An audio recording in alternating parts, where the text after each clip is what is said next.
Hello, good morning, my dear students. How are you? Did you start your study seriously? Okay, good. I think that you are doing it very well. You know, we have 4 lessons in the first unit. First 2 prose lessons and 2 poems. We have already studied the first 2 prose. In the first story, The Mysterious Picture, there we saw an artist named Till Eulenspiegel. He was a clever artist who fooled the Archduke of Battenberg and the courtiers. And in the second lesson, The Boy Who Drew the Cat, it is a Japanese story.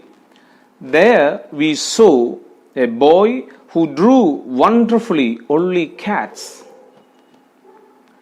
I think you studied it, you read the lesson very nicely. Today we are going to study a poem.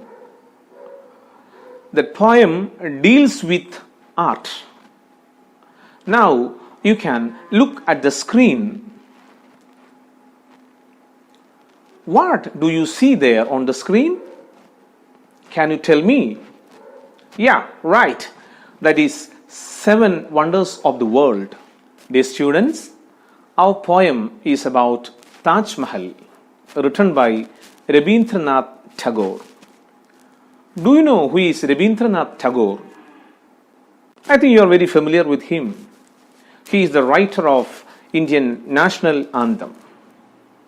Now, let's see his profile on the screen. A profile of Rabindranath Tagore. Rabindranath Tagore was a Bengali writer who reshaped Bengali literature and music as well as Indian art in the late 19th and early 20th centuries. He was born on 7th May 1861. His parents were Rabindranath Tagore and Sharada Devi. His notable works are Gitanjali, Gora, and Rabindra Sangeet.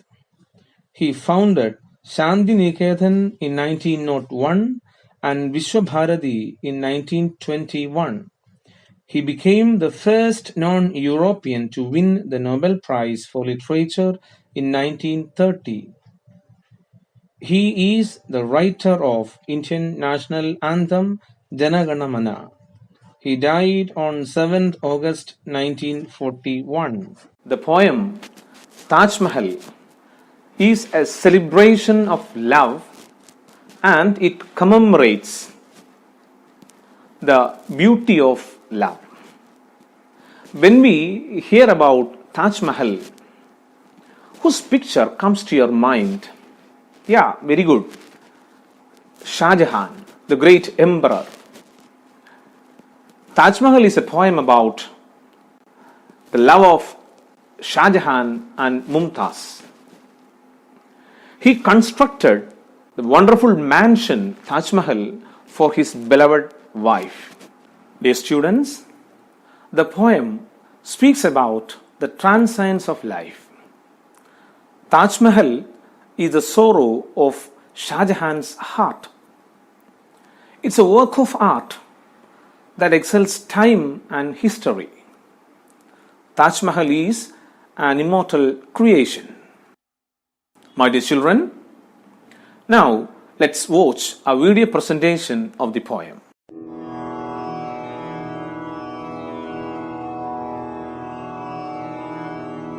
You knew, Emperor of India, Shah Jahan, that life, youth, wealth, renown, all flowed away down the stream of time. Your only dream was to preserve forever your heart's pain.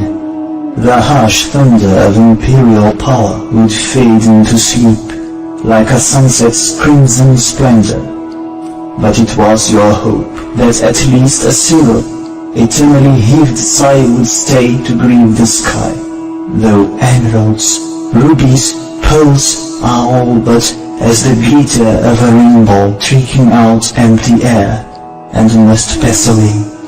Yet still one solitary tear would hang on the cheek of time in the form of this white and gleaming Taj Mahal. Oh, human heart, you have no time to look back at anyone again, no time. You were driven by life's quick speed, on and on from landing to landing, loading cargo here and loading cargo there. In your garden, the south wind's murmurs may enchant poor mad happy creepers into suddenly filling your quivering lap with flowers. Their petals are scattered in the dust come twilight. You have no time. You rage from the dew of another night, new blossom in your groves, new jasmine to dress with cheerful gladness the vaulted tray of a later season. Ah, human heart, all that together is thrown to the edge of the path by the end of each night and day. You have no time to look back again, no time, no time. Thus, Emperor, you wished, fearing your own heart's forgetfulness, to conquer time's heart through beauty. How wonderful the deathless clothing with which you invested formless death. How it was garlanded. You could not maintain your grief forever, and so you enmeshed your restless weeping in bonds of silent perpetuity. The names you softly whispered to your love on moonlit nights in secret chambers live on here, as whispers in the ear of eternity. The poignant gentleness of love flowers into the beauty of serene stone. Poet Emperor, this is your heart's picture, your new Megha-Buddha, soaring with marvelous, unprecedented melody and line towards the unseen plain on which your loverless beloved, and the first glow of sunrise and the last sigh of sunset, and the disembodied beauty of moonlit chameli flower, and the gateway on the edge of language that turns away man's wistful gaze again and again, are all blended. This beauty is your messenger, skirting time's centuries to carry the wordless message. I have not forgotten you, my love. I have not forgotten you. You are gone now, Emperor. Your empire has dissolved like a dream. Your throne is shattered. Your armies, whose marching shook the earth, today have no more weight than the wind-blown dust on the Delhi road. Your singers no longer sing for you. Your musicians no longer mingle their tunes with the lapping Jumna. The jingle of the ankles of your women has died from your palaces. The night sky moans with a throb of crickets in the crumbling corners. But your tireless, incorruptible messenger, spurning imperial growth and decline, spurning the rise and fall of life and death, utters through the ages the same continuous message of eternal morning. I have not forgotten you, my love. I have not forgotten you. Lies, lies. Who says you have not forgotten? Who says you have not thrown open the cage that holds memory, that even today your heart wards off the ever-falling darkness of history? That even today it has not escaped by the liberating path of forgetfulness? Tombs remain forever with the dust of this earth. It is death that they carefully preserve in a casing of memory. But who can hold life? The stars claim it. They call it to the sky, invite it to new worlds, to the light of new dawns. It breaks the knot of memory and runs free along universal tracks. Emperor, no earthly empire could ever keep you. Not even the whole ocean-resounding natural world could supply you. And so when your life's commedia was complete, you kicked this world away like a used clay vessel. You are greater than your fame, more and more of it is thrown from your soul's chariot. As it journeys on, your relics lie here, but you are gone. The love that could not move or carry forward, the love that blocked its own road, with its own grand throne, could adhere to you no more than the dust of a road on your feet. For all its intimate sweetness, and thus you returned it to the dust behind you, and grief's seat, blown by your heart's feeling, was shed from the gallons of your life. You traveled on afar. The deathless plant that grew from that seed to meet the sky speaks to us now with somber melody. Still, no matter how distantly, that traveler is no longer here, no longer here. His beloved kept him not. His realms released him. Neither sea nor mountain could bar him. Today his chariot travels at the back of the night, to the song of the stars towards the gate of dawn. I remain here weighted with memory. He's free of burdens. He's no longer here.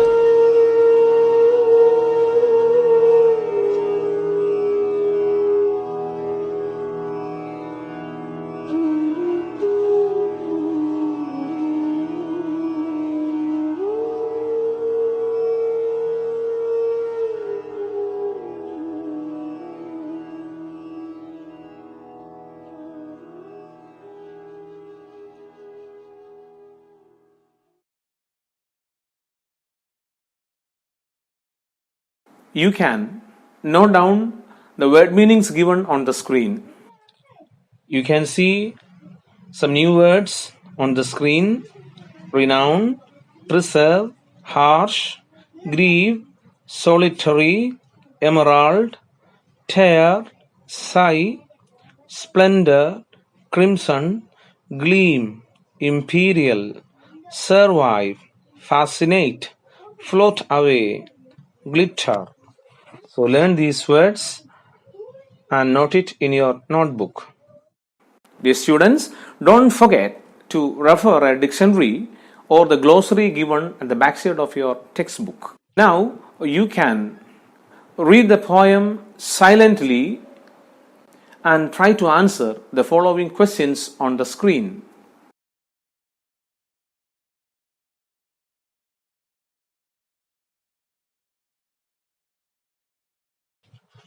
What, in the poet's view, are the things that would float away down the stream of time?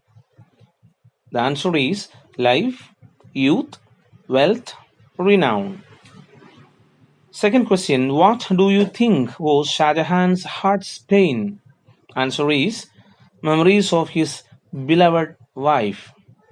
Next question, why is imperial power compared to the splendor of sunset? Because it diminishes like sunset. Next question, pick out the lines which mean emeralds, rubies and pearls are transient. You can choose the line that is, though emeralds, rubies, pearls are all but as the glitter of a rainbow. That line you can pick up. Then next question, all that float away down the stream of time. What image do you get from this line? That is visual image. Last question, pick out two instances of simile from the poem. The first one is like a sunset's crimson splendor, and the second one is as the glitter of a rainbow trickling out empty air. Have you heard of word pictures or images? Pictures made of words are known as word pictures or images. In the poem, we have some word pictures or images. When we read a poem, some ideas in the form of pictures comes to our mind, or we can visualize some pictures. We call it visual images. At the same time, when we read a poem, Some audio sounds comes to our mind that we feel that we hear those sounds. We call it auditory image. Now you can look at the board, you can see examples for word pictures or images.